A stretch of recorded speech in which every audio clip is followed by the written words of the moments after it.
Assalamualaikum semuanya. Semoga kita selalu diberi kesehatan, banyak rizki dan penuh keberkahan. Kisah Abu Nawas dan kucing hitam misterius. Pada suatu malam yang remang-remang di kota Baghdad, terdengar suara jeritan dari gang sempit di belakang pasar. Penduduk yang mendengarnya langsung berbisik, itu pasti si kucing hitam misterius. Katanya, siapapun yang melihat matanya akan lupa jalan pulang. Desas-desus tentang kucing itu semakin menjadi-jadi. Ada yang bilang kucing itu bisa berbicara. Ada yang bilang kucing itu jelmaan jin pelit yang dulu nggak mau bayar zakat. Bahkan ada yang percaya, kucing itu bisa menghilang saat ditagih utang. Raja Harun al-Rasyid yang penasaran memanggil penasihatnya. Aku ingin tahu kebenaran soal kucing itu. Kirim pasukan kalau perlu. Namun, wazirnya mengangkat tangan. Yang mulia, kalau pasukan pergi, bisa-bisa dikira kita perang lawan kucing. Biarlah Abu Nawas saja yang menyelidikinya.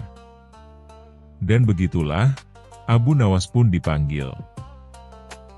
Dengan sorban miring khasnya dan senyum penuh misteri, Abu Nawas datang menghadap raja. Abu Nawas, kata sang raja, aku ingin kau menyelidiki kucing hitam yang katanya bisa menghilang. Abu Nawas mengelus janggutnya. Wah, kalau kucingnya bisa menghilang saat ditagih utang, saya curiga dia dulu teman saya, yang mulia. Jangan bercanda, Abu Nawas. Baik, baik. Tapi saya punya syarat.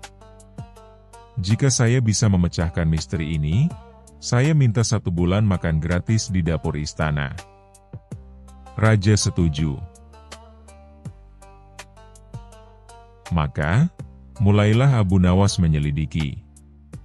Pada malam hari, ia memakai jubah hitam, dan membawa ikan asin di dalam kantongnya. Abu Nawas bersembunyi di balik gentong besar di dekat pasar. Tak lama kemudian, seekor kucing hitam muncul. Matanya bersinar hijau, jalannya pelan, penuh percaya diri, seperti sedang jadi bintang di catwalk. Abu Nawas melempar ikan asin. Kucing itu berhenti, lalu menatap tajam, lalu plop. Menghilang. Hah? Benar-benar bisa menghilang, gumam Abu Nawas. Malam kedua, kali ini Abu Nawas datang dengan cermin besar. Ia meletakkan cermin di tengah jalan dan mengintai dari balik warung bubur. Kucing itu datang lagi.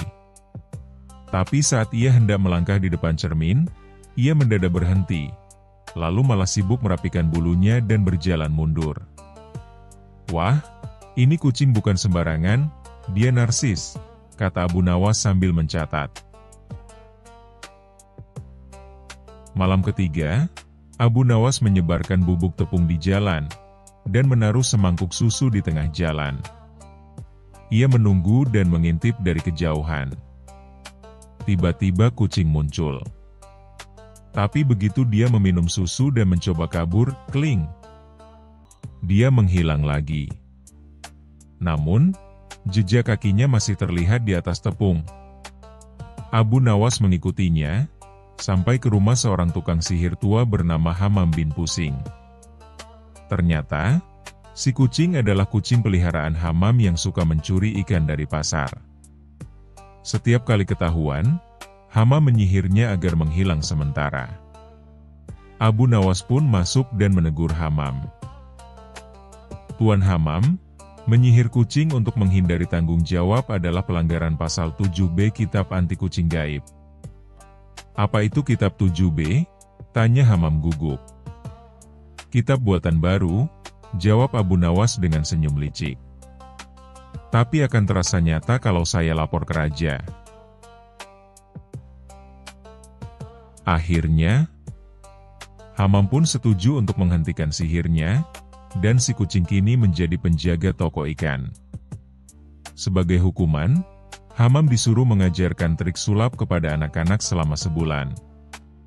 Raja Harun al-Rasyid tertawa terbahak-bahak saat mendengar laporan Abu Nawas. Luar biasa. Kucing hilang karena sihir. Dan kau menyelesaikannya tanpa pasukan. Ya, Yang Mulia, kata Abu Nawas. Kadang yang perlu kita hilangkan bukan kucingnya, tapi kebiasaan ngutang lalu ngilang. Raja tertawa makin keras. Abu Nawas pun menikmati 1 bulan makan gratis, lengkap dengan jatah susu, yang tidak dicuri lagi oleh kucing.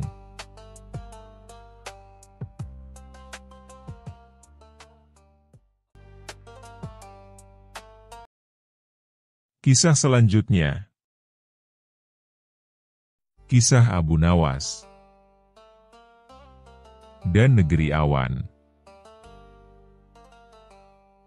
Di suatu pagi yang cerah, Abu Nawas sedang duduk santai di depan rumahnya sambil menyeruput secangkir kopi. Ia menatap langit yang biru sambil bergumam, andai aku bisa terbang ke atas awan, pasti hidupku tak perlu repot-repot mencuci baju dan membayar pajak. Kalimat ngawurnya ini ternyata terdengar oleh seorang pedagang keliling yang lewat sambil menuntun keledainya. "Hei Abu Nawas," seru pedagang itu. "Katanya kau bisa pergi kemana saja, bahkan menipu raja. Apa kau bisa pergi ke negeri awan?" Abu Nawas tersedak kopinya. "Ke negeri awan?" "Iya," lanjut si pedagang sambil tertawa. "Kalau kau bisa pergi ke negeri awan dan bawa oleh-oleh dari sana, semua orang di kota akan percaya kau memang orang paling hebat. Tapi kalau tidak, jangan coba-coba duduk di depan rumah lagi. Malu kota ini."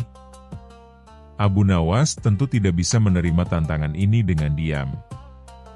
Harga dirinya sebagai penipu ulung, maksudnya, pemikir kreatif, sedang dipertaruhkan.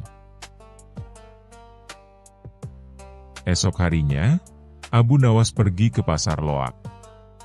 Ia membeli benda-benda yang sangat tidak masuk akal. Ia membeli sebuah payung bolong, sepatu balet bekas, benang layangan sepanjang 1000 depa, ember besar dan seekor angsa, yang tidak bisa terbang. Orang-orang bertanya, "Untuk apa itu semua, Abu Nawas?" Ia menjawab dengan tenang, "Untuk terbang ke negeri awan, tentu saja." Keesokan harinya, Abu Nawas naik ke bukit tertinggi sambil membawa semua barang aneh itu. Ia duduk di dalam ember besar, memegang angsa yang diikat benang layangan, memakai payung bolong sebagai kemudi, dan sepatu balet untuk gaya. Orang-orang berkumpul di bawah bukit, tertawa dan saling bertaruh berapa detik Abu Nawas akan jatuh. "Bersiaplah untuk menyaksikan keajaiban langit," teriak Abu Nawas. Lalu ia menyuruh seorang anak kecil untuk mendorong embernya ke jurang. Maksudnya, ke lereng yang landai. Wuus! Ember meluncur. Angsa mengepak-ngepak panik, payung bolong berkibar tanpa arah, dan benang layangan kusut di mana-mana. Sampai akhirnya, bam! Abu Nawas jatuh ke tumpukan jerami. Saat pingsan, Abu Nawas bermimpi dirinya sampai ke negeri awan. Di sana, semua orang terbang menggunakan sandal melayang, dan nasi turun dari langit 3 kali sehari. Ia bertemu Raja Awan bernama Sultan Udan Gerimis, seorang pria gemuk berbulu kapas, yang selalu mendengkur saat berbicara. "Apa kau membawa oleh-oleh dari bumi?" tanya Sultan. Abu Nawas mengeluarkan sepatu baletnya. "Ini, sepatu sakti bumi. Bisa membuat Anda menari meski sedang lapar." Raja tertawa dan memberikan Abu Nawas hadiah, seekor monyet berkacamata yang bisa berbicara. "Bawalah monyet ini sebagai bukti kau pernah ke negeri awan," kata sang raja. Abu Nawas terbangun di atas jerami. Di pangkuannya, seekor monyet sungguhan sedang duduk, mengenakan kacamata. Entah dari mana datangnya, tidak ada yang tahu. Tapi orang-orang yang menyaksikan langsung percaya.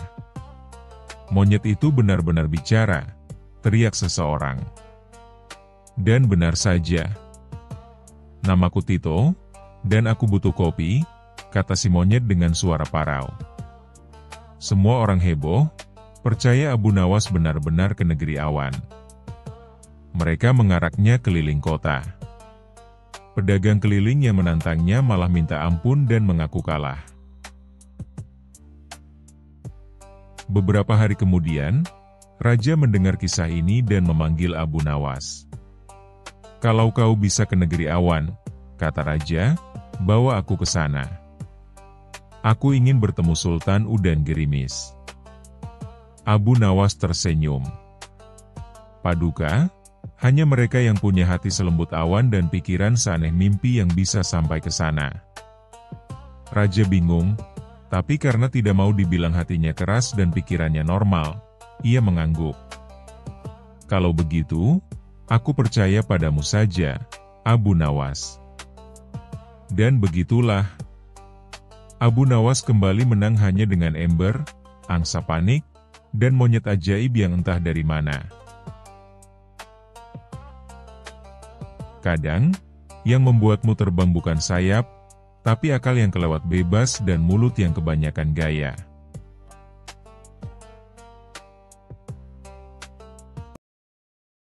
Kisah selanjutnya. Kisah Abu Nawas dan sihir di tengah pasar. Pada suatu pagi yang cerah di kota Baghdad, pasar utama dipenuhi keramaian seperti biasa.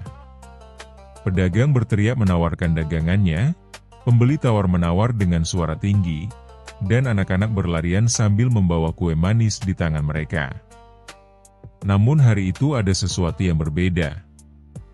Di tengah pasar, muncul seorang pria asing dengan jubah hitam panjang, sorban merah menyala, dan kumis yang melengkung seperti bulan sabit.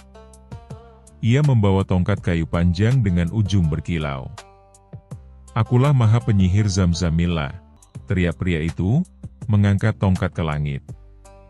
Seketika, suara pasar terdiam. Orang-orang mulai berkumpul mengelilinginya.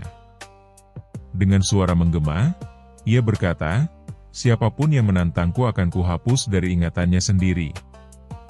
Tapi siapapun yang percaya padaku akan kuberi emas dari udara."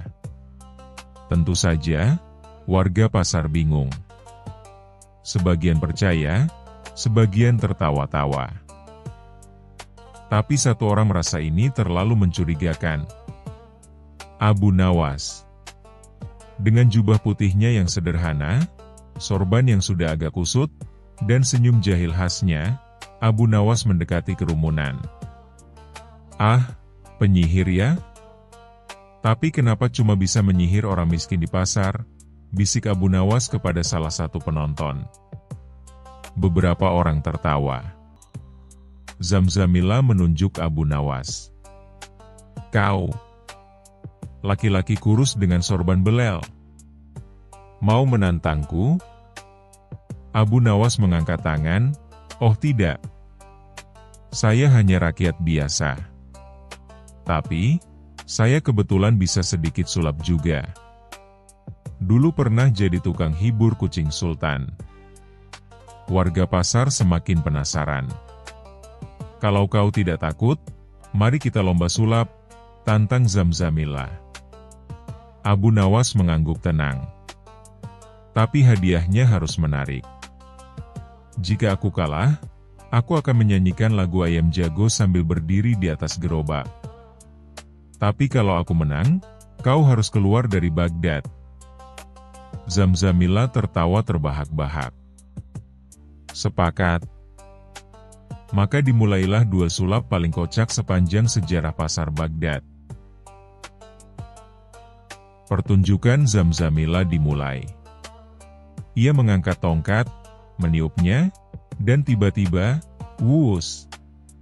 Seekor kelinci muncul dari dalam keranjang kosong. Warga pasar bertepuk tangan. Lalu ia melambai ke arah kendi tua, dan klaak! Kendi itu berubah menjadi ayam hidup. Wah! Penonton berseru. Abu Nawas hanya mengangguk pelan. Bagus, tapi agak kuno. Sekarang giliran Abu Nawas.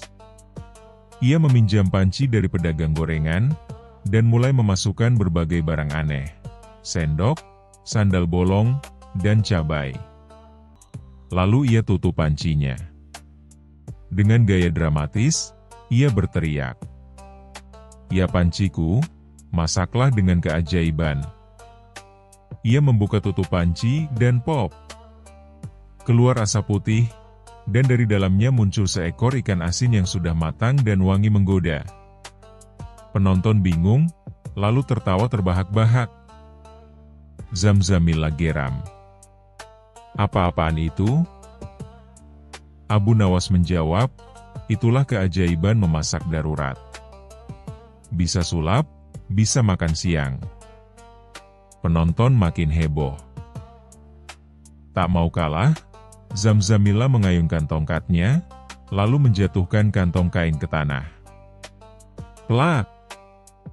Dari dalamnya keluar batu bata. Salah, katanya gugup. Abu Nawas cepat tanggap. Ia berseru lantang, lihat! Bahkan tongkatnya pun stres.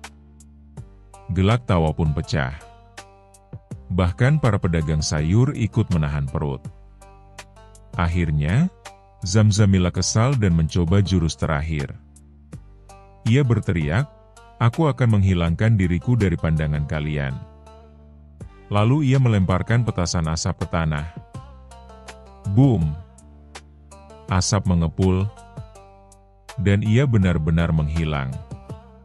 Tapi 10 detik kemudian, suara dari balik keranjang tomat terdengar, aduh, lututku. Ternyata Zamzamillah sembunyi di balik tumpukan dagangan. Penonton tertawa guling-guling. Bahkan si pemilik tomat sampai jatuh karena ngakak. Abu Nawas tersenyum lebar, lalu berkata, saudara-saudara, ini bukan sihir. Ini hanya trik dagang. Kalau dia bisa mengeluarkan emas dari udara, kenapa harus mengamen di pasar? Orang-orang langsung menyadari. Mereka mengusir Zamzamillah sambil berseru, pergi kau, penyihir palsu. Dan sejak hari itu, tak ada lagi yang berani menipu warga Baghdad dengan sihir-sihiran. Abu Nawas pun kembali ke rumahnya, dengan satu hadiah kecil, seekor ayam yang tadi muncul dari kendi. Ia beri nama, Zamza Ayam. Pesan moral. Kadang-kadang, logika dan kelucuan lebih kuat daripada tipu daya dan tongkat sihir.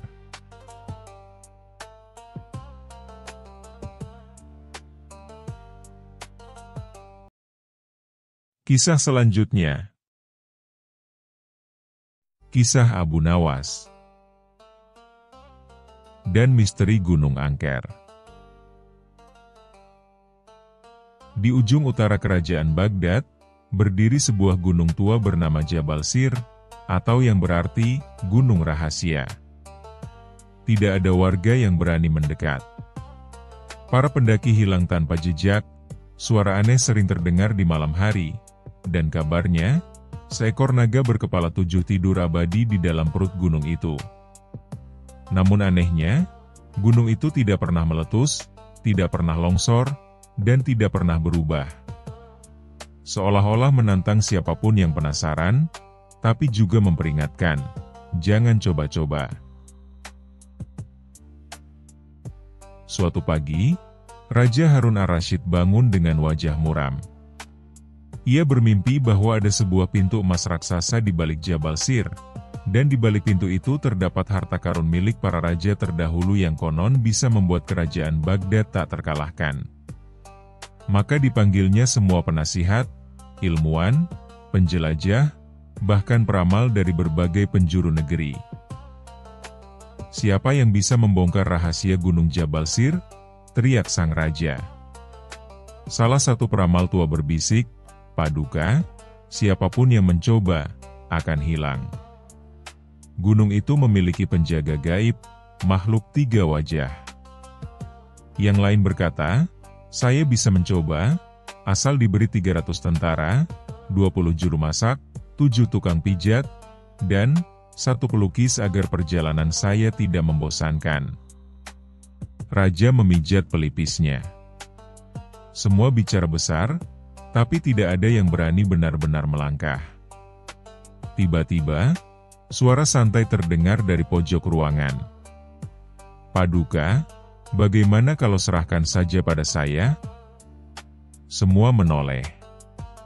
Dan ya, tentu saja itu adalah Abu Nawas, sang filsuf jahil dengan ide-ide tak terduga. "Engkau?" seru sang raja. "Abu Nawas, ini bukan soal bermain kata-kata. Ini soal nyawa." Abu Nawas menunduk sopan, lalu berkata, "Paduka benar. Maka dari itu, hamba mohon syarat yang sederhana. Berikan hamba waktu 7 hari. Jangan kirim siapapun mengikuti. Dan ketika hamba kembali, bersiaplah untuk keheranan." Raja mengangguk, setengah ragu setengah berharap. "Baik. Tapi jika kau gagal, hukumanmu adalah harus menjadi guru menari untuk para menteri selama sebulan." Para menteri langsung panik. "Jangan, Paduka. Dia pasti buat kami menari sambil berdiri di atas tempurung kelapa." Abu Nawas tertawa dan bersiap. Bekalnya aneh. Tikar lusuh, kendi air tua, 2 sandal jepit tidak sepasang, roti basi yang dikeringkan seperti batu bata, dan 1 gulungan kertas kosong. "Untuk apa semua ini?" tanya seorang penasaran. "Untuk menipu gunung, tentu saja," jawab Abu Nawas sambil tersenyum misterius. Hari pertama, Abu Nawas hanya duduk di kaki gunung. Ia berbicara sendiri, "Wahai gunung, aku hanya musafir. Tidak ada niat merusak. Aku hanya ingin tahu rahasiamu agar rakyat tak lagi ketakutan." Malamnya, angin bertiup kencang. Abu Nawas merasa seperti ada yang mengawasinya. Tapi ia tetap tidur nyenyak, bahkan sempat bermimpi sedang makan semangka bersama unta. Hari kedua, ia mulai mendaki. Tapi jalur yang ia lewati selalu kembali ke titik semula. Aneh. Ia tandai pohon dengan coretan, tapi selalu hilang keesokan harinya. Sampai akhirnya, ia bertemu seorang kakek berjubah hijau yang berkata, "Kau tidak bisa masuk tanpa menjawab 3 teka-teki dari penjaga gunung." Muncullah makhluk 3 wajah, makhluk tinggi berjubah asap, dengan wajah tertawa, menangis, dan marah, semuanya berbicara bersamaan. "Siapa dirimu?" tanya mereka. Abu Nawas mengangkat alis. "Aku adalah jawaban dari teka-teki itu sendiri." Makhluk itu diam. Lalu mereka tanya lagi. 1. Apa yang bisa menyimpan semua rahasia tapi tak pernah bocor? 2. Apa yang bertambah ketika dibagi? 3. Apa yang tidak bisa kau sentuh, tapi bisa menghancurkanmu? Abu Nawas menjawab. 1. Apa yang bisa menyimpan semua rahasia tapi tak pernah bocor? Jawabannya, hati yang jujur. 2. Apa yang bertambah ketika dibagi? Jawabannya, ilmu pengetahuan. 3. Apa yang tidak bisa kau sentuh, tapi bisa menghancurkanmu? Jawabannya, kebodohan yang dibiarkan. Makhluk itu lenyap. Angin berhenti. Langit terbuka, dan sebuah jalan rahasia menuju ke dalam perut gunung muncul. Di dalam gua, Abu Nawas menemukan perpustakaan raksasa. Tidak ada emas. Tidak ada naga. Hanya ribuan buku, naskah kuno, gulungan ilmu yang tak ternilai. Di tengahnya, seekor kambing putih dengan janggut seperti filsuf duduk di atas bantal. "Kau yang datang," kata kambing itu. "Aku Syekh Mbe, penjaga ilmu dari para raja terdahulu. Semua yang datang ke sini cari harta, tapi lupa bahwa ilmu adalah harta sesungguhnya." Abu Nawas tersenyum. "Maka ikutlah denganku, wahai kambing bijak. Kita ajari raja dan rakyat tentang kekayaan yang sebenarnya." Syekh Mbe mengangguk. "Asal kau beri aku roti panggang dan waktu tidur siang." Hari ke-8, Abu Nawas kembali ke istana. Semua bersorak, apalagi saat melihat kambing putih duduk manis di pelukannya. Raja bertanya, "Apa kau temukan emas?" "Lebih dari itu," jawab Abu Nawas. "Saya bawa makhluk terbijak dari balik gunung." Syekh Mbe langsung berkata, "Raja Harun, yang hilang dari kerajaanmu bukan emas, tapi kehausan akan ilmu." Raja terperangah.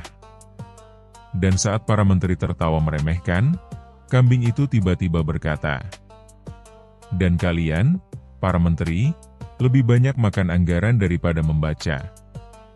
Sontak suasana jadi hening. Lalu, gelak tawa meledak di seluruh istana. Sejak hari itu, Raja membangun sekolah besar di kaki Jabal Sir. Abu Nawas diangkat menjadi kepala Departemen Ide Gila Tapi Berguna.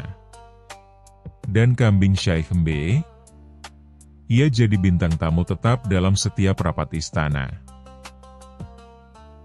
Dan Gunung Jabal Sir, ia tetap berdiri tenang, menyimpan rahasia bahwa kadang-kadang, yang paling berharga bukanlah yang tersembunyi, tapi yang sudah ada tapi tak dihargai.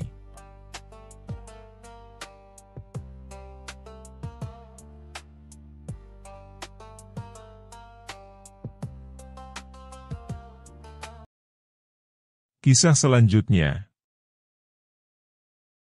Kisah Abu Nawas dan kursi kejujuran. Pada suatu pagi yang cerah di Baghdad, suasana istana mendadak gempar. Para pelayan berlarian ke sana kemari, sementara para pengawal tanpa gelisah menjaga sebuah kursi tua di tengah aula. Tapi bukan kursi biasa. Kursi ini bisa bicara. Dan yang lebih mengejutkan lagi, kursi ini cerewetnya melebihi menteri kerajaan. "Aduh, siapa yang duduk di atas perutku barusan? Beratnya kayak unta kenyang kurma," kata kursi dengan suara cempreng dan sedikit marah. Raja Harun al-Rasyid nyaris tersedak kopinya mendengar itu. Ia bangkit dari singgasananya, menghampiri kursi itu dengan penuh rasa ingin tahu, sekaligus khawatir. "Siapa yang menciptakan kursi ini?" tanya sang raja. Para pengawal saling pandang. "Paduka, kursi itu ditemukan semalam di gudang tua istana. Kami pikir cuma kursi biasa, jadi kami bersihkan dan letakkan di aula, tapi tiba-tiba, dia bicara." Raja mengangguk, lalu bertanya ke kursi, "Wahai kursi, siapa namamu?" "Namaku Mahmud. Aku kursi kerajaan sejak zaman kakek buyutmu, dan sudah lelah jadi tempat duduk orang-orang berminyak dan berkeringat." Raja tertawa terbahak, tapi juga penasaran. "Bagaimana bisa kau bicara?" "Itu urusan para tukang sihir kerajaan zaman dulu, Paduka. Tapi sekarang, aku hanya ingin satu hal, duduki aku dengan orang yang ringan, cerdas, dan tidak bau ketek."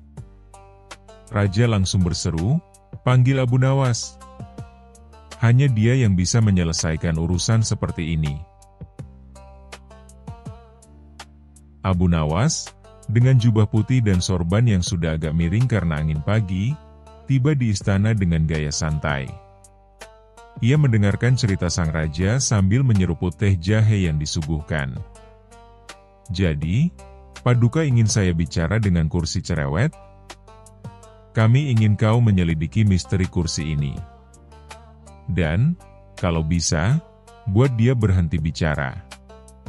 Kami tidak bisa rapat negara jika setiap 5 menit dia mengeluh soal siapa yang duduk." Abu Nawas mengangguk, lalu mendekati kursi Mahmud. Ia duduk perlahan. "Aduh, tidak bisakah kau mandi dulu sebelum duduk? Hidungku bisa pingsan," protes kursi itu. Abu Nawas tertawa. "Tenang, Mahmud. Aku tidak berkeringat, aku berminyak karena makan kebab tadi." Kursi mendesis kesal. Abu Nawas lalu pura-pura serius, "Kalau kau ingin tenang, aku bisa bantu. Tapi sebagai gantinya, aku ingin kau membantuku." "Apa? Aku sudah tua. Aku kursi, bukan unta." Esok harinya, Abu Nawas mengumumkan bahwa kursi Mahmud akan digunakan untuk uji kejujuran bagi para pejabat istana. Barang siapa duduk di atas kursi ini, maka segala kebohongan mereka akan diungkap oleh sang kursi. Para pejabat panik. Wazir Keuangan mendadak sakit perut. Menteri Pertahanan mengaku harus ke perbatasan negara. Namun sang raja memaksa, semua menteri harus ikut uji kursi. Maka dimulailah parade kursi kejujuran. Satu persatu pejabat duduk, dan Mahmud mulai bernyanyi. "Yang ini suka nyunat anggaran. Dapat 5 keranjang emas dari proyek jembatan. Yang ini pura-pura puasa tiap Ramadan padahal diam-diam makan kurma di bawah meja. Dan yang ini, aduh, dia sering duduk di atasku sambil kentut diam-diam." Raja yang awalnya tertawa kini mulai murka. "Abu Nawas, ini bukan kursi, ini mimbar fitnah." Abu Nawas tersenyum licik. "Bukan, Paduka. Ini kursi keadilan. Kursi hanya berkata jujur. Dan sepertinya para pejabat Paduka butuh diganti, bukan kursinya." Raja termenung. Ia lalu memerintahkan investigasi lebih lanjut dan benar saja, banyak kecurangan yang terbongkar. Sang raja pun membersihkan pemerintahan dari tikus berdasi. Namun kursi Mahmud justru menjadi selebriti. Ia diberi ruangan khusus dan hanya digunakan dalam acara-acara penting. Sebelum Abu Nawas pergi, Mahmud berbisik, "Kau tahu, Abu Nawas, aku hanya bicara begitu karena bosan. Tapi ini menyenangkan. Terima kasih sudah memberiku panggung kembali." Abu Nawas tertawa. "Dan aku berterima kasih padamu, Mahmud. Karena hari ini, aku tidak perlu repot mencari bukti. Kau sudah membongkar semuanya dengan pantat orang-orang." Pesan moral. Kadang, untuk membongkar kebusukan, tak perlu alat canggih. Cukup satu kursi yang cerewet dan satu Abu Nawas yang cerdik.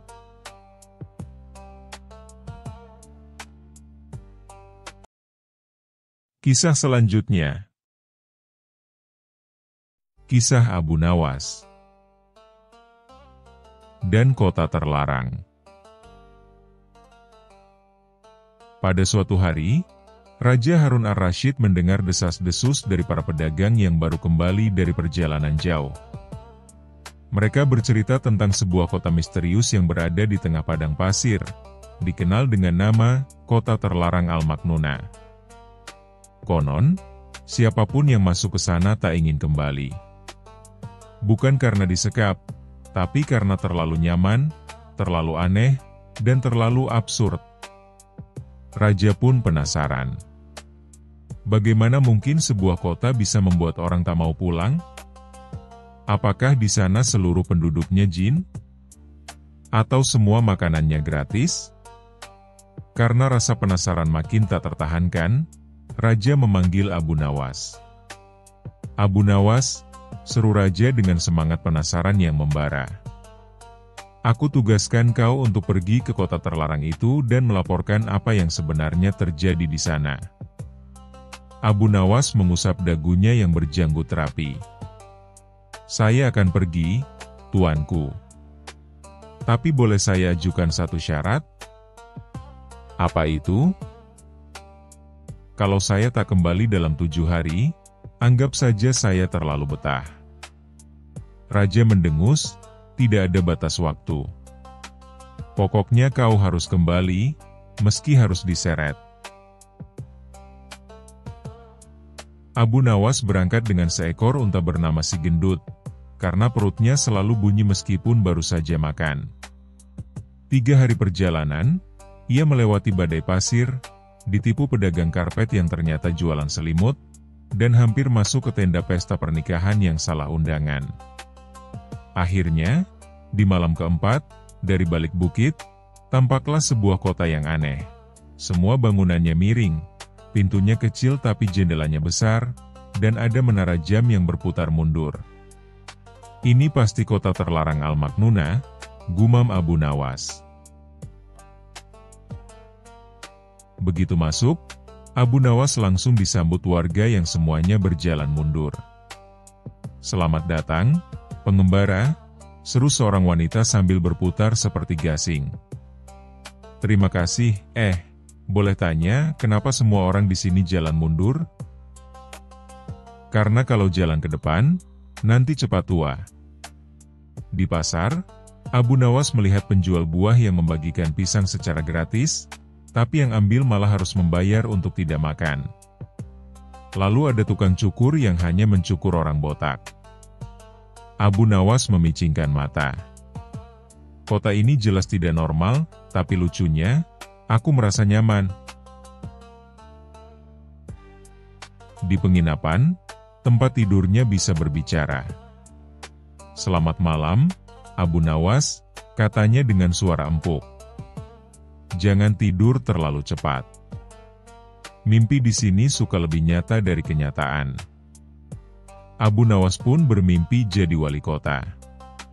Tapi saat bangun, seluruh warga sudah memanggilnya, "Yang Mulia Abu Nawas, kami pilih Anda jadi wali kota kemarin malam."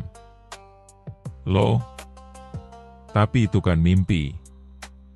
"Di sini, mimpi adalah demokrasi tertinggi." Lalu muncullah seekor kucing berjas yang berkata, "Saya ketua partai. Mau koalisi?"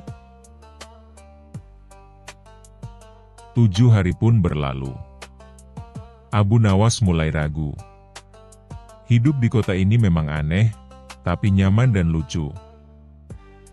Ia bisa tidur siang 2 kali sehari, makan siomay yang berubah jadi bakso saat dikunyah, dan ikut lomba tertawa tanpa sebab setiap sore. Namun ia teringat janji pada raja. "Kalau aku tidak pulang, mungkin raja akan kirim pasukan atau lebih buruk, utus menteri keuangan mencari aku." Dengan berat hati, ia pamit pada warga yang memberinya bekal, sandal berbicara, batu yang bisa dipijat, dan seekor ayam yang bertugas membangunkannya setiap jam 2 pagi, tanpa alasan. Sesampainya di istana, raja bertanya dengan penuh semangat, "Bagaimana kota itu?" Abu Nawas menghela napas, lalu mulai. "Tuanku, di sana orang botak dicukur, orang kenyang diberi makan, kucing ikut debat politik, dan wali kotanya bisa terpilih lewat mimpi. Tapi yang paling berbahaya, kota itu terlalu menyenangkan. Bisa-bisa seluruh negeri kita pindah ke sana." Raja tercengang. "Lalu apa yang harus kita lakukan, Abu Nawas?" Abu Nawas tersenyum nakal, "Larang siapapun ke sana." Tapi kalau boleh usul, kita buka cabangnya di sini. Akhirnya, Raja malah tergoda ingin pergi sendiri. Tapi setiap kali hendak berangkat, Abu Nawas selalu bilang, "Tuanku, tunggu 1 hari lagi. Besok kucingnya debat final." Dan begitu terus, sampai Raja lupa ingin ke sana. Sementara itu, Abu Nawas punya rencana rahasia, membangun kota terlarang mini di belakang rumahnya, khusus untuk bermain-main dan kadang untuk sembunyi dari utusan pajak.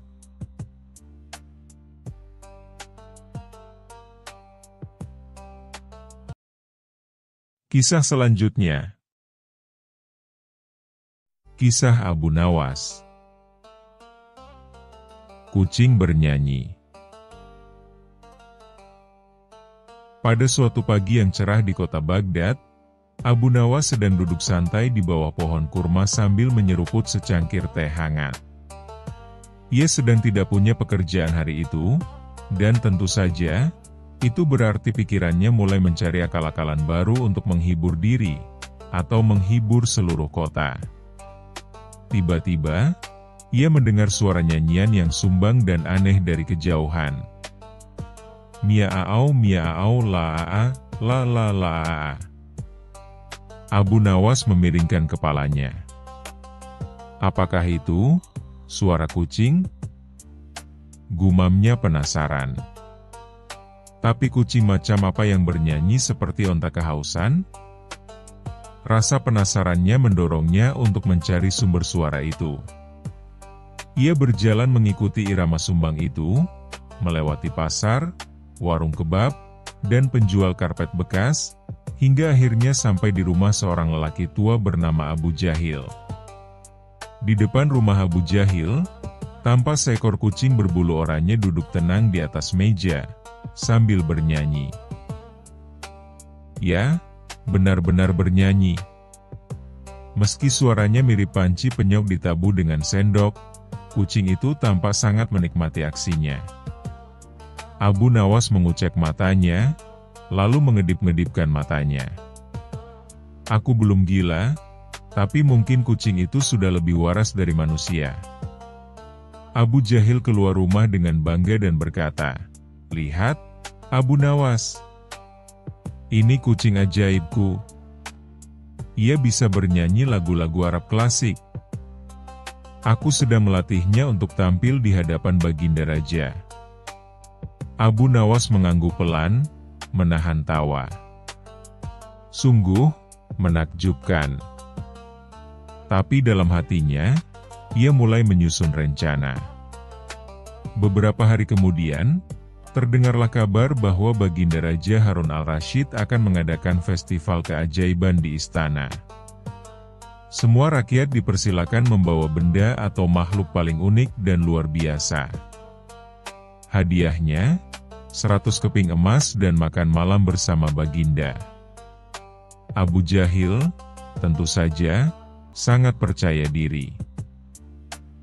Ia bahkan melatih si kucing menyanyi di pagi hari, siang hari, bahkan malam hari, yang menyebabkan para tetangga menderita gangguan tidur serius. Namun, Abu Nawas tak ingin kalah. Ia ingin mengungkap kebenaran tentang kucing itu, dengan cara yang sangat Abu Nawas. Istana dipenuhi oleh keajaiban-keajaiban aneh. Burung beo yang bisa membaca puisi, keledai yang bisa berdansa, dan seorang pria yang mengaku bisa berkomunikasi dengan semangka. Lalu tibalah giliran Abu Jahil. Ia naik ke panggung sambil membawa kucing ajaibnya. Wahai Baginda, saksikanlah kucing ini. Ia bisa bernyanyi lagu kesukaan rakyat, seru Abu Jahil bangga. Semua mata tertuju pada si kucing. Dengan suara serak dan penuh semangat, si kucing mulai menyanyi. Miaau, la, la, la, miaau ya habibi, miaau. Penonton terkejut. Baginda tertawa geli. Tapi tiba-tiba, Terdengarlah suara dari kerumunan. Hentikan pertunjukan itu. Aku tahu rahasianya. Semua orang menoleh. Ternyata itu Abu Nawas, datang membawa seekor tikus di dalam sangkar emas.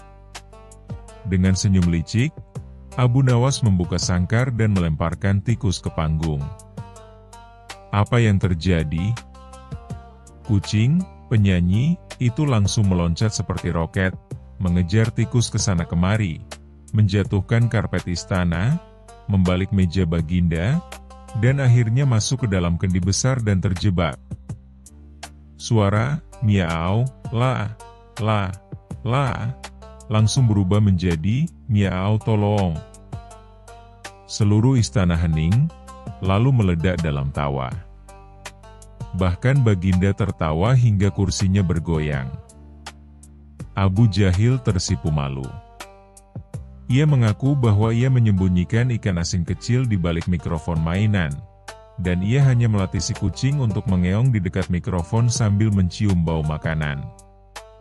Abu Nawas, dengan gaya khasnya, menunduk hormat dan berkata, "Maafkan hamba, Baginda." Tapi kucing bernyanyi itu hanyalah drama, dan kucing, tetaplah kucing. Baginda pun berkata, "Abu Nawas, sekali lagi, kau menyelamatkan kami dari tertipu oleh suara palsu seekor kucing."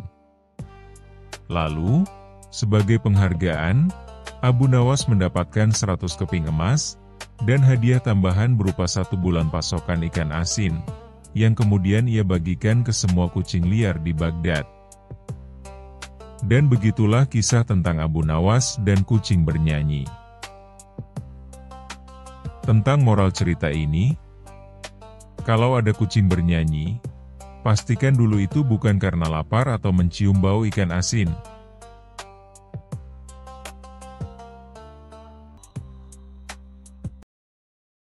Kisah selanjutnya.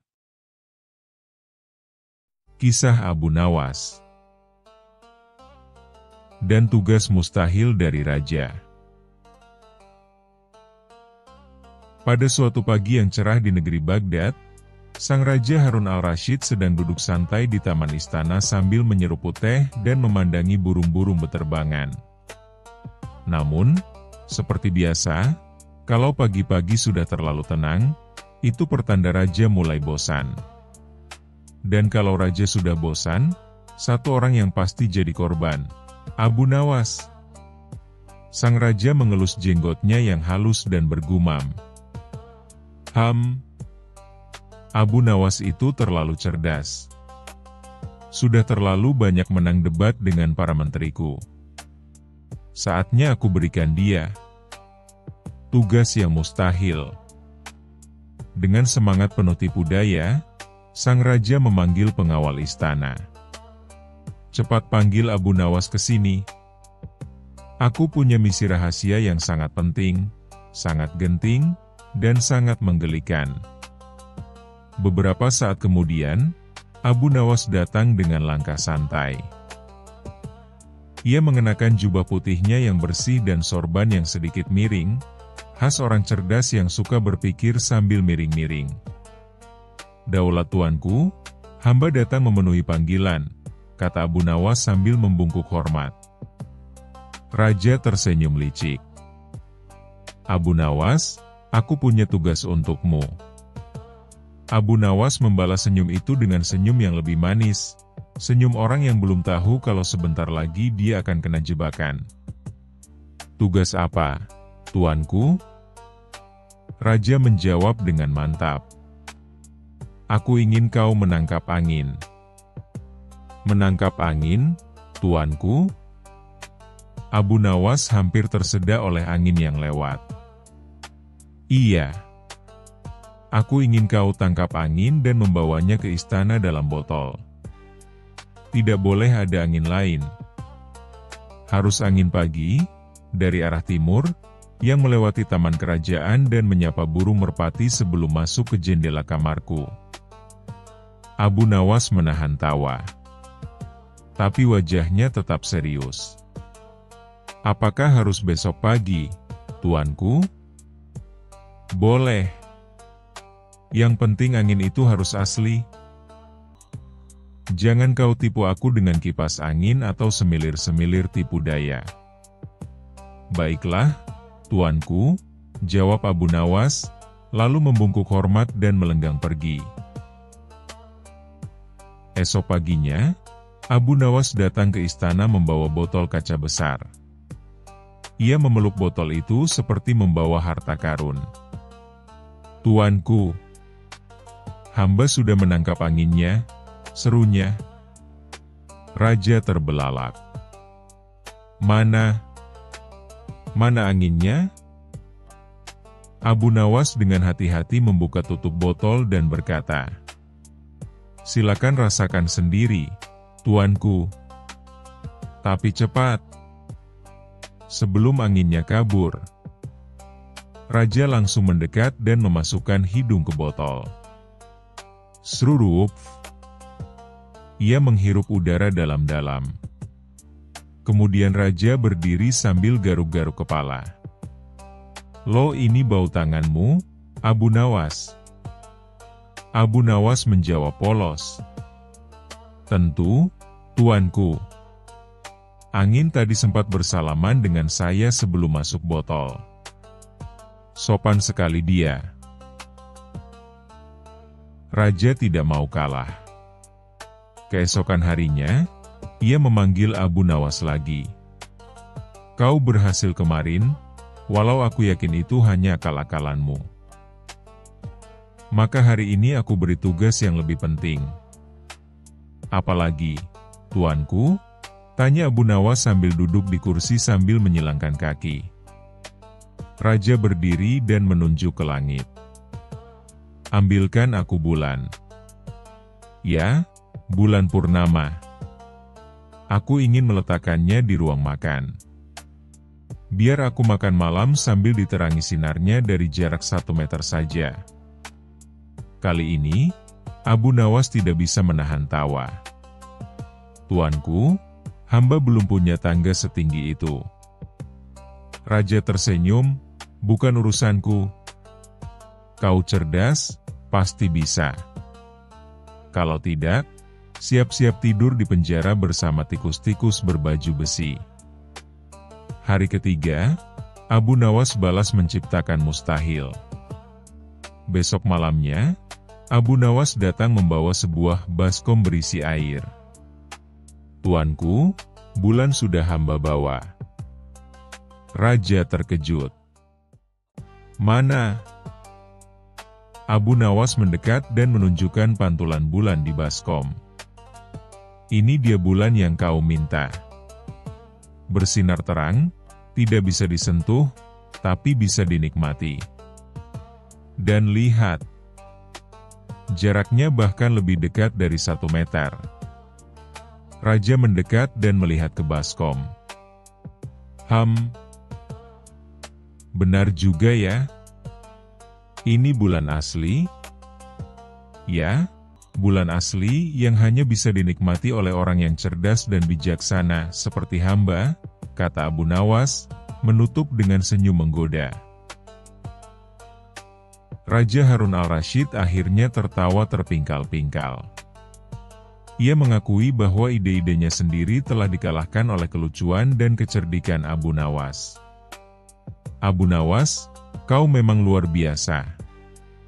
Hanya orang gila yang mau menangkap angin dan mengambil bulan, tapi hanya orang jenius yang bisa membuatnya seolah-olah berhasil. Abu Nawas menjawab dengan nada tenang. Dan hanya raja yang bijak yang bisa tertawa atas kebodohannya sendiri. Raja pun tertawa lebih keras. Para menteri yang mendengar percakapan itu, hanya bisa geleng-geleng kepala. Dalam hati mereka berkata, untung Abu Nawas tidak disuruh membawa pelangi. Kalau iya, dia pasti datang bawa ket air dan kuas. Dan begitulah kisah Abu Nawas dan tugas mustahil dari raja. Di dunia yang penuh tipu daya, Abu Nawas mengajarkan bahwa kecerdikan, humor, Dan keberanian menghadapi hal yang tak masuk akal adalah senjata paling ampuh untuk bertahan hidup, terutama kalau majikanmu iseng seperti Raja Harun al-Rasyid.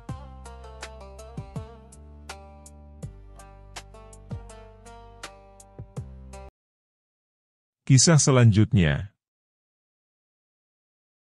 Kisah Abu Nawas dan kotak musik ajaib. Di suatu pagi yang cerah di kota Baghdad, Abu Nawas sedang duduk santai di depan rumahnya, menyesap secangkir teh hangat sambil menikmati semilir angin. Seperti biasa, wajahnya yang ramah dan penuh akal itu tampak sedang memikirkan sesuatu. Tapi kali ini, bukan tentang bagaimana menipu penipu atau mengelabui pejabat korup, melainkan soal suara nyanyian dari kejauhan. Lagu siapa itu? Gumam Abu Nawas sambil berdiri. Suara itu terdengar merdu, seperti suara malaikat yang bernyanyi di dalam kendi. Penasaran, Abu Nawas mengikuti sumber suara itu. Ia berbelok ke gang sempit, melewati pasar yang ramai, dan akhirnya tiba di sebuah lapak kecil yang sederhana. Di sana, seorang kakek berjubah lusuh duduk di balik meja tua, di depannya sebuah kotak kayu kecil berwarna coklat keemasan dengan ukiran bunga. "Wahai kakek," sapa Abu Nawas, suara merdu itu, "dari kota ini?" Sang kakek mengangguk dengan pelan. "Benar, ini adalah kotak musik ajaib. Bila kau membukanya, maka akan keluar nyanyian yang bisa membuat singa tertidur, raja menangis, dan pedagang lupa menghitung uang." Wah! Abu Nawas langsung berbinar. "Berapa harganya?" "Ah, ini bukan sembarang barang. Harganya tak bisa dinilai dengan dinar ataupun dirham.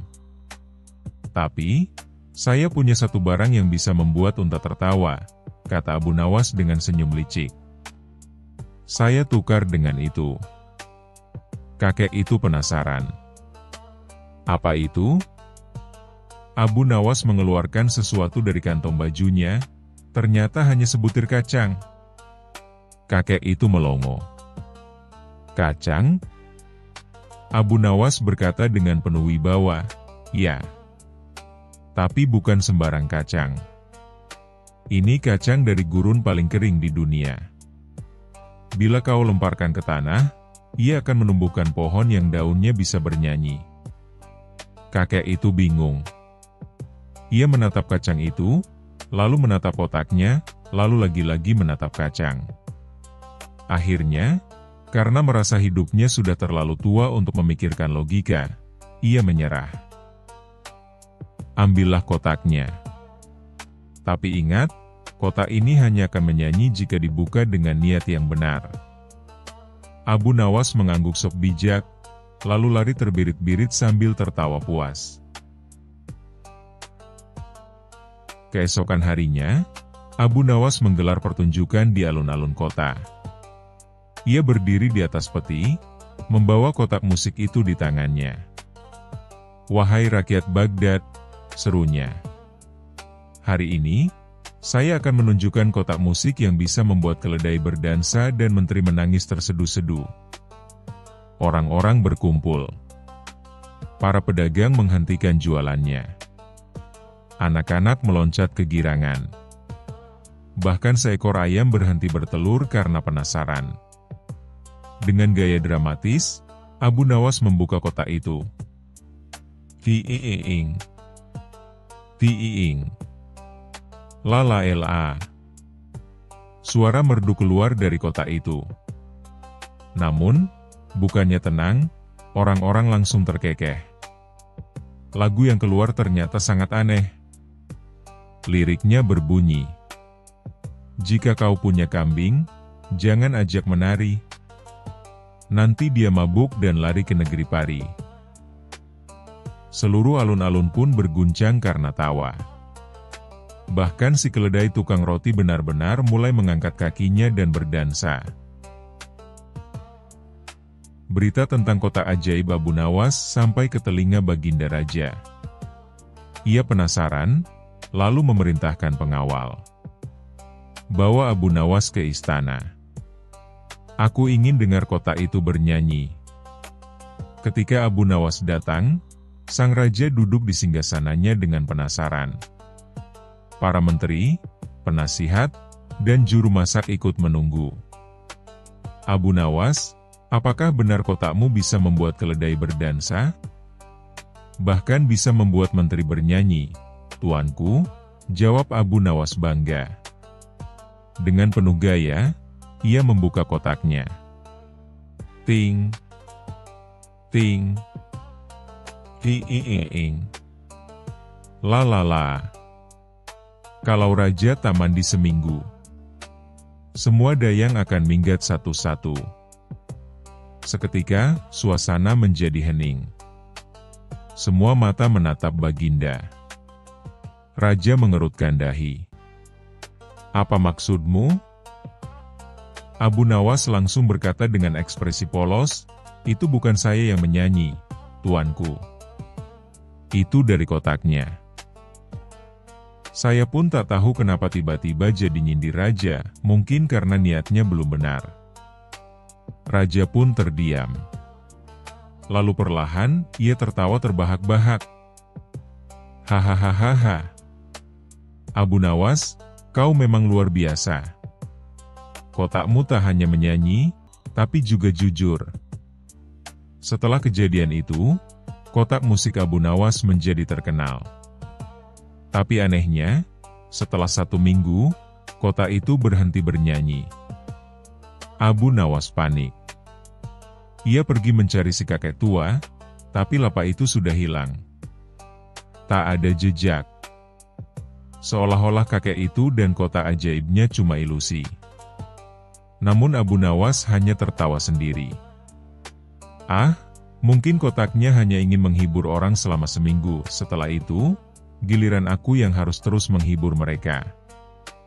Sejak itu, Abu Nawas mulai membuat kotak-kotak musik mainan sendiri dengan isi suara dari mulutnya sendiri. Dan percaya atau tidak, orang-orang tetap membayar hanya untuk mendengarnya menyanyi lagu absurd seperti "Kalau sandal kiri hilang di masjid, mungkin dia lari karena sedih." Terkadang, yang membuat sesuatu menjadi ajaib bukanlah benda itu sendiri, melainkan niat baik, tawa, dan imajinasi yang kita bawa bersamanya.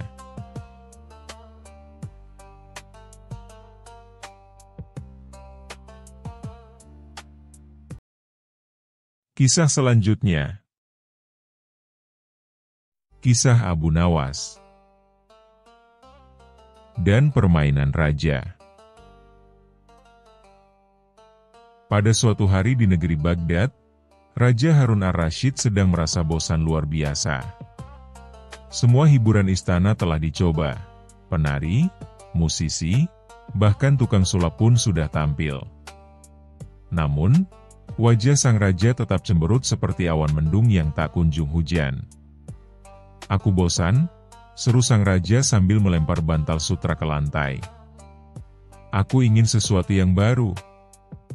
Sesuatu yang bisa membuatku tertawa sampai perutku kram." Para menteri mulai saling pandang. Mereka tahu, kalau raja sudah bosan, itu berarti sebentar lagi mereka bisa kehilangan pekerjaan atau kepala. Tiba-tiba, salah satu menteri berseru, "Paduka, bagaimana kalau kita panggil Abu Nawas? Dia terkenal cerdik dan selalu punya akal yang tak biasa." Mata raja langsung berbinar. "Panggil dia sekarang juga. Tapi katakan padanya, aku ingin bermain. Tapi bukan sekadar bermain, aku ingin permainan yang bisa membuatku tertawa puas." Abu Nawas pun dipanggil ke istana. Ia datang dengan wajah tenang seperti biasa, memakai sorban putih, jubah sederhana, dan senyum yang seolah tahu segalanya. "Abu Nawas," seru raja dengan suara bersemangat, "aku ingin bermain. Tapi ingat, permainan itu harus lucu, harus cerdas, dan kalau aku kalah, aku akan memberimu hadiah besar. Tapi kalau kau kalah, Kau harus rela dipermalukan di hadapan seluruh istana. Abu Nawas tersenyum lebar. Baik, Paduka. Saya punya permainan yang akan membuat Baginda tertawa sampai lupa bahwa Baginda seorang raja. Raja tertawa. Coba kita lihat apakah kau bisa menepati janji. Abu Nawas mengeluarkan sebuah kain lusuh dan topi aneh dari sakunya. Baginda, ini permainan, coba tebak siapa aku. Saya akan menyamar menjadi seseorang, dan Baginda harus menebaknya. Raja mengangguk setuju. Abu Nawas lalu mengenakan topi itu, mengubah suaranya menjadi cempreng, dan berjalan pincang sambil berkata, aku ini orang yang paling dihormati di istana, tapi juga paling penakut. Kalau lihat tikus saja bisa pingsan. Raja tertawa. Itu pasti Wazir Hamid. Para hadirin tertawa terbahak. Wazir Hamid hanya bisa tersenyum kecut sambil menunduk. Abu Nawas melanjutkan, sekarang giliran kedua. Ia menirukan cara berjalan dengan dada dibusungkan dan berkata dengan suara lantang, aku selalu berkata, demi negara, demi rakyat. Tapi aku tidak pernah keluar dari istana. Raja tertawa keras. Itu pasti menteri dalam negeri. Satu persatu, Abu Nawas menirukan tokoh-tokoh istana dengan gaya jenaka, membuat semua orang tertawa berguling-guling, termasuk sang raja. Aku belum kalah, kata raja sambil terengah-engah karena tertawa. Sekarang aku yang menyamar, dan kau yang harus menebak. Sang raja memakai selimut dan berdiri di belakang tirai. Ia berkata dengan suara pelan, aku orang paling bijak, paling kaya, dan paling dicintai, tapi kadang-kadang bisa sangat pelupa. Abu Nawas langsung menjawab, itu mudah sekali. Itu adalah Baginda Raja sendiri.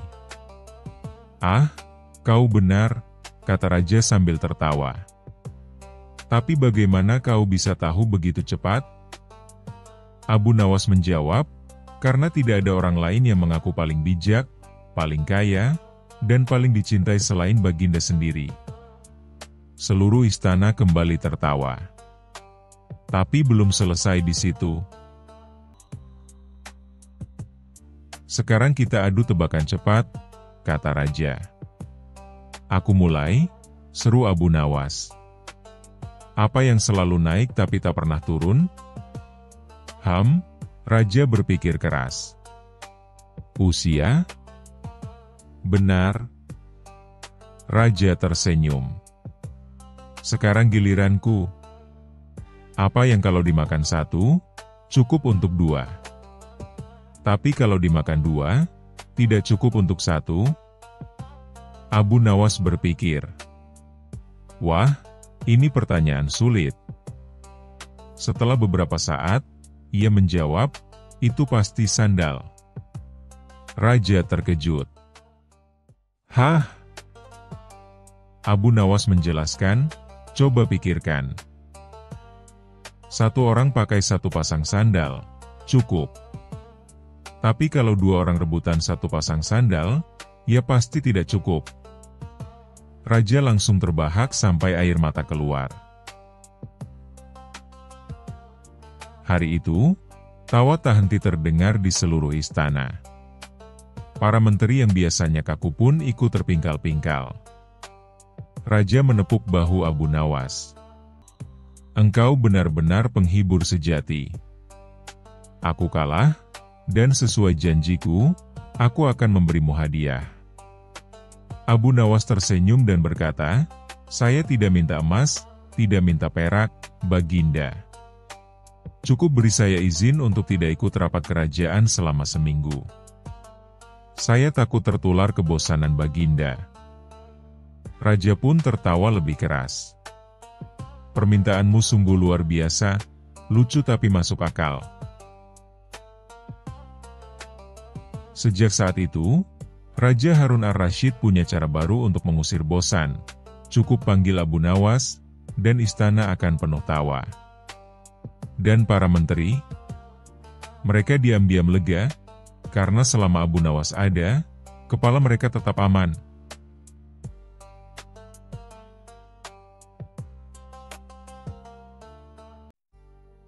Kisah selanjutnya. Kisah Abu Nawas. Harta karun di hutan. Pada suatu pagi yang cerah, ketika burung-burung berkicau dan matahari bersinar manja di atas langit Baghdad, Abu Nawas duduk di beranda rumahnya sambil menyeruput teh hangat dan memakan roti pipih yang nyaris pipih sekali, karena baru saja diinjak kucing. Tiba-tiba, datang seorang pria tua dengan janggut putih seperti awan sore dan pakaian compang-camping seperti karung beras bekas. Ia membawa gulungan peta usang yang tampak seperti sudah dicelupkan ke dalam teh 5 kali dan dijadikan alas panci panas. "Abu Nawas, tolonglah aku," seru si kakek misterius. "Aku menemukan peta harta karun ini di dasar sumur tua yang sudah lama kering. Tapi aku terlalu tua untuk pergi mencarinya ke hutan belantara. Kau satu-satunya harapanku." Abu Nawas menatap peta itu dengan penuh rasa penasaran dan rasa lapar, karena rotinya tadi direbut kucing. "Harta karun, ya?" gumam Abu Nawas sambil mengelus janggutnya. "Tentu saja aku mau, tapi, tunggu, apa ini bukan peta menuju dapurmu yang terbakar 3 kali itu?" "Tidak. Ini peta asli," kata si kakek dengan mata berbinar. "Konon katanya, harta ini adalah peninggalan raja kuno yang terkubur di dalam hutan garing, hutan paling menyeramkan di Baghdad, tempat daun pun enggan tumbuh dan nyamuk pun berdoa agar bisa keluar." Abu Nawas pun bersemangat. Ia segera menyiapkan perbekalan, roti, keju, kendi air, 1 panci kosong, entah untuk apa, dan seekor keledai tua bernama Sultan, yang lebih suka duduk ketimbang jalan. Dengan peta di tangan dan semangat membara, Abu Nawas dan Sultan si keledai memulai perjalanan. Baru 10 langkah, Sultan sudah berhenti. "Ayo jalan, Sultan," seru Abu Nawas. Sultan menjawab dengan tatapan kosong, seperti sedang mempertimbangkan makna hidup. Setelah beberapa upaya membujuk, termasuk menyamar jadi keledai betina, Abu Nawas berhasil membuat Sultan bergerak lagi. Dengan imbalan 3 wortel dan janji liburan ke pantai setelah petualangan ini. Sesampainya di hutan garing, suasana berubah menjadi menyeramkan. Pohon-pohon berdiri kaku seperti sedang ikut ujian matematika. Suara burung terdengar seperti orang batuk tertahan, dan angin berdesir seperti suara ibu-ibu menggosip pelan. Dengan peta yang penuh tanda-tanda aneh, seperti gambar ayam bersayap naga dan panah menunjuk ke batu yang mirip sandal, Abu Nawas mulai menggali di satu titik yang ditandai dengan huruf X. "Aha! Ini dia," seru Abu Nawas setelah menggali selama 1 jam, dan menemukan sebuah kendi tanah liat. Ia membukanya dengan penuh harap. Di dalamnya, hanya ada selembar kertas bertuliskan, "Selamat. Kau hampir menemukan harta karun. Silakan lanjutkan ke bawah pohon yang mirip kakek mertua." Abu Nawas mendesah panjang. "Pohon mirip kakek mertua? Bagaimana kalau aku tidak menikah?" Perjalanan berlanjut dari satu teka-teki ke teka-teki lain. Ia disuruh mencari batu yang bersinar, yang ternyata hanya bekas panci, melompati akar berbentuk ular, yang benar-benar ular, hingga menyanyikan lagu merdu kepada burung hantu, yang malah tertidur di tengah lagu. Akhirnya, setelah mengikuti petunjuk selama 3 hari dan kehabisan keju, Abu Nawas menemukan sebuah gua kecil tertutup daun-daunan. Ia masuk dengan hati-hati, dan di dalamnya, benar-benar ada peti emas besar berkilauan. Ya Allah, ini sungguh harta karun, teriak Abu Nawas. Ia membuka peti itu perlahan, berharap melihat emas, permata, dan mungkin koin bekas zaman Nabi Sulaiman. Namun isinya hanya ada cermin dan sebuah catatan kecil. Wahai pencari harta, harta paling berharga adalah dirimu sendiri. Lihatlah di cermin, itu orang paling beruntung karena bisa tertawa saat tertipu. Abu Nawas bengong.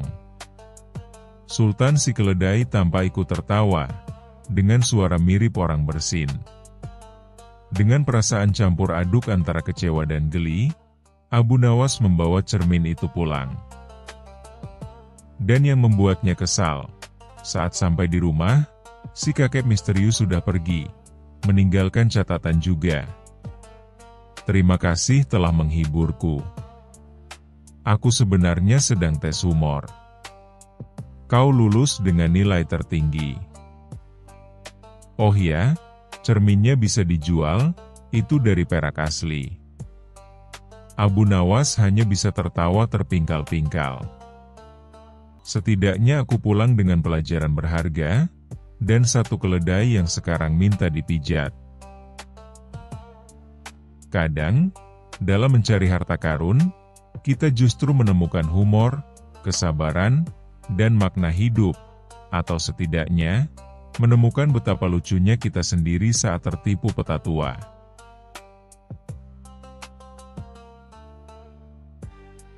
Kisah selanjutnya. Kisah Abu Nawas. Persidangan yang aneh. Di suatu pagi yang cerah di kota Baghdad, seluruh rakyat tampak sibuk seperti biasa. Namun, hari itu ada kabar yang membuat orang-orang berbondong-bondong menuju istana. Apa pasal? Rupanya akan diadakan persidangan istimewa yang dikabarkan paling aneh dalam sejarah kerajaan. Dan tentu saja, siapa lagi kalau bukan Abu Nawas yang menjadi pusat dari keanehan itu. Semua bermula ketika seorang pedagang kaya bernama Sa'idi datang ke pengadilan dengan wajah masam dan membawa sebuah karung besar yang ia klaim sebagai barang bukti pencurian. Ia melapor bahwa Abu Nawas telah mencuri angin dari gudangnya. Ya, Anda tidak salah dengar. Mencuri angin. Raja Harun al-Rashid, yang saat itu sedang menikmati secangkir teh hangat di balkon istananya, langsung dibuat terbatuk-batuk saat mendengar laporan itu. Abu Nawas mencuri angin, seru sang raja sambil tertawa geli. Namun, karena ia tahu kelucuan selalu mengikuti Abu Nawas, raja justru penasaran. Maka ia perintahkan semua pihak berkumpul di aula sidang kerajaan. Ini akan menjadi persidangan paling aneh yang pernah terjadi. Ruang sidang penuh sesak. Orang-orang duduk sampai di atas genteng. Bahkan seekor unta tampak ikut menonton dari jendela. Pedagang Sa'idi maju dengan penuh semangat. Ia menunjuk Abu Nawas yang duduk santai dengan senyum jenaka. Yang mulia, kata Sa'idi. Saya punya gudang berisi rempah-rempah mahal. Suatu malam, saya mendengar suara tiupan angin misterius. Ketika saya periksa, semua aroma rempah saya lenyap. Dan, kau menuduh Abu Nawas mencuri angin dari gudangmu? Tanya raja sambil menahan tawa. Tepat sekali. Ia pasti menghirupnya. Ia sering lewat di depan gudangku sambil menarik napas panjang. Itu pasti dia. Semua orang tertawa. Bahkan juru tulis pengadilan sampai menulis hahaha di buku catatan sidang. Abu Nawas berdiri, pura-pura terkejut. Yang mulia, katanya, jika menghirup aroma sudah disebut mencuri, maka kita semua adalah pencuri udara. Bahkan burung-burung pun akan dipenjara karena mengepakkan sayapnya di depan gudang. Sa'idi tetap ngotot. Ia mengeluarkan karung besar dan berkata, "Ini karung berisi sisa angin yang ia hirup. Saya ingin Abu Nawas dihukum atau mengganti rugi dengan angin yang sama." Raja Harun sudah tak kuat menahan tawa. Tapi ia berkata, "Baik. Persidangan akan dilanjutkan dengan adil. Abu Nawas, siapkan pembelaanmu." Esok harinya, Abu Nawas datang membawa sebuah kuali besar dan kosong, lalu meletakkannya di tengah ruang sidang. "Yang mulia," katanya, "saya akan memasak semangkuk keadilan. Tapi perlu waktu sebentar." Ia lalu menyalakan lilin kecil di bawah kuali kosong itu. Semua orang bingung. Beberapa menit berlalu. Pedagang Sa'idi kesal. "Apa-apaan ini? Tidak akan matang." Abu Nawas menjawab, "Tepat sekali. Sama seperti tuduhanmu. Kalau lilin kecil tak bisa memasak udara dalam kuali, bagaimana mungkin tarikan napas bisa mencuri angin dari gudangmu?" Suasana hening. Lalu, boom! Semua orang tertawa keras-keras. Bahkan raja sampai berdiri dan memukul meja sambil berkata, "Luar biasa, Abu Nawas. Kau benar-benar jenius dalam membuktikan kebodohan." Raja berkata, "Pedagang Sa'idi, engkau telah membawa perkara yang bukan hanya konyol, tapi juga mencemari aroma keadilan dengan bau kebodohan. Maka aku hukum engkau untuk berdiri selama 1 jam di tengah pasar sambil memegang karung anginmu. Dan tuliskan papan di dadanya, tambah Abu Nawas, yang berbunyi, 'Pencuri pikiran waras rakyat Baghdad.'" Semua bersorak. Sa'idi tak berkutik. Ia hanya bisa berdiri dengan malu, karung di tangan, dan papan lucu di dada. Begitulah akhir dari persidangan paling aneh dalam sejarah Baghdad. Orang-orang masih membicarakannya selama berminggu-minggu. Dan Abu Nawas? Ia berjalan pulang sambil tersenyum, menghirup aroma roti panggang dari toko sebelah dan berkata pelan, Kalau mencuri aroma itu salah, maka aku rela dipenjara di dapur."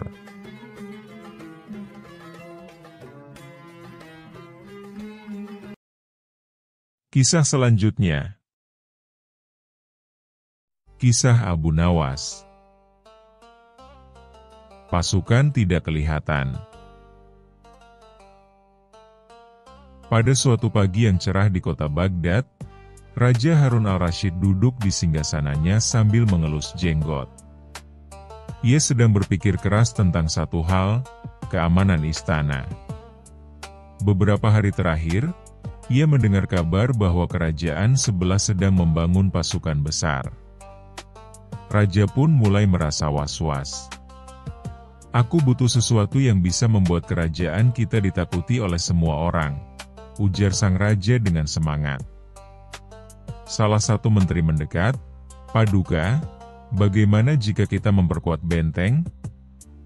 Sudah bosan dengan batu bata." "Aku ingin sesuatu yang mengejutkan," bentak raja. Tiba-tiba, seorang pengawal berkata dengan pelan, "Paduka, bagaimana kalau minta bantuan Abu Nawas? Dia biasanya punya ide-ide gila yang, entah bagaimana berhasil." Sang raja langsung berdiri. "Ya, Abu Nawas. Si licik itu pasti bisa membantu. Cepat panggil dia ke istana." Tak lama kemudian, Abu Nawas muncul di hadapan raja dengan senyum ramah dan jubah lusuhnya yang khas. Dengan tangan bersedekap dan kepala sedikit menunduk, ia bertanya, "Ada yang bisa saya bantu, Paduka?" "Abu Nawas," kata sang raja dengan suara dramatis, "aku ingin engkau membuat pasukan yang tidak kelihatan." "Ya, Pasukan tak terlihat. Agar musuh gentar meskipun tak melihat siapapun. Abu Nawas terdiam sejenak, menahan tawa dalam hati. Tapi wajahnya tetap serius. Pasukan yang tidak kelihatan? Tentu bisa, Paduka. Tapi saya butuh waktu, dan sedikit biaya untuk riset gaib, jawab Abu Nawas sambil mengangkat alis. Apapun yang kau butuhkan, akan kuberi. Tapi dalam 3 hari, pasukan itu harus siap, ujar Raja penuh semangat. Abu Nawas segera pulang, duduk di ruang tamunya sambil tertawa berguling-guling. Pasukan tidak kelihatan? Hahaha, ini lebih gila dari permintaan kucing jadi menteri. Tapi karena sudah terlanjur disanggupi, Abu Nawas pun mulai merancang rencana anehnya. Ia pergi ke pasar, membeli 100 keranjang kosong, beberapa karung gandum, dan 100 buah helm tua yang sudah penyok. Kemudian ia menyewa 100 pemuda pengangguran dari sudut kota. Tapi anehnya, ia menyuruh mereka bersembunyi di rumah masing-masing, dan tidak keluar sampai diberi perintah. Kalau kalian keluar, kalian batal jadi pasukan tak terlihat, katanya serius.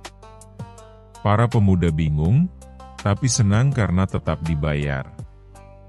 3 hari kemudian, Raja Harun al-Rasyid berdiri samping lapangan bersama para menteri dan panglima.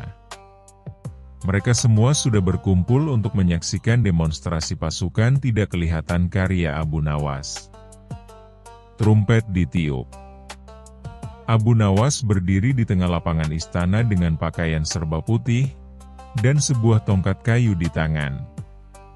Paduka Raja, katanya lantang, izinkan saya memperkenalkan. Pasukan tidak kelihatan Abu Nawas. Ia berteriak, komandan pasukan, maju 1 langkah. Tidak ada apa-apa. Hening. Lihat, Paduka. Dia sudah maju, tapi tidak terlihat, kata Abu Nawas sambil menunjuk ke udara kosong. Raja mengangguk-angguk. Hebat, sangat halus gerakannya, nyaris tak terdengar. Kemudian Abu Nawas berteriak lagi, pasukan, siapkan barisan. Formasi tempur. Ia memukul tongkat ke tanah.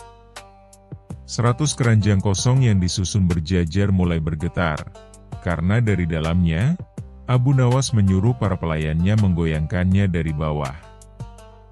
Debu beterbangan. Raja dan para menteri membuka mulut lebar-lebar. Ajaib. Mereka bahkan mengguncang bumi. Abu Nawas melanjutkan, pasukan, serbu arah barat. Bayonet maju. Ia melempar 100 helm penyok ke udara. Helm-helm itu berguling-guling ke tanah dengan suara, klontang-klontang-klontang. Raja berseru, Masya Allah. Senjatanya sudah mulai berjatuhan. Hebat. Bahkan musuh pun belum datang, mereka sudah bersiap menyerang.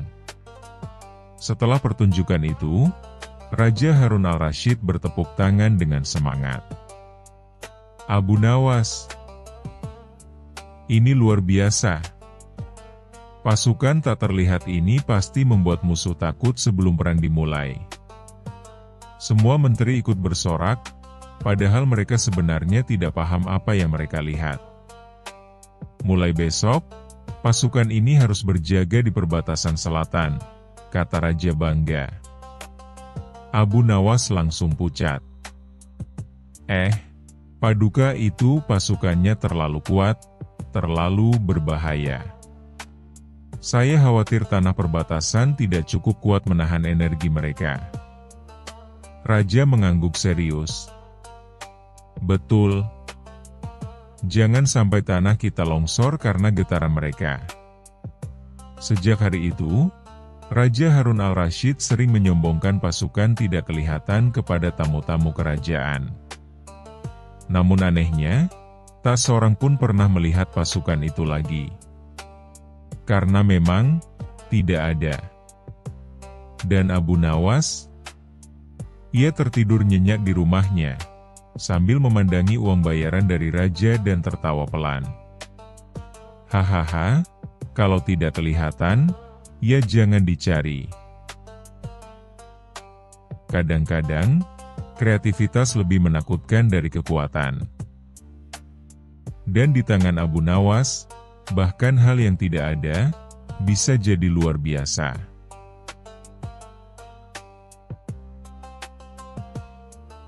Terima kasih sudah menonton.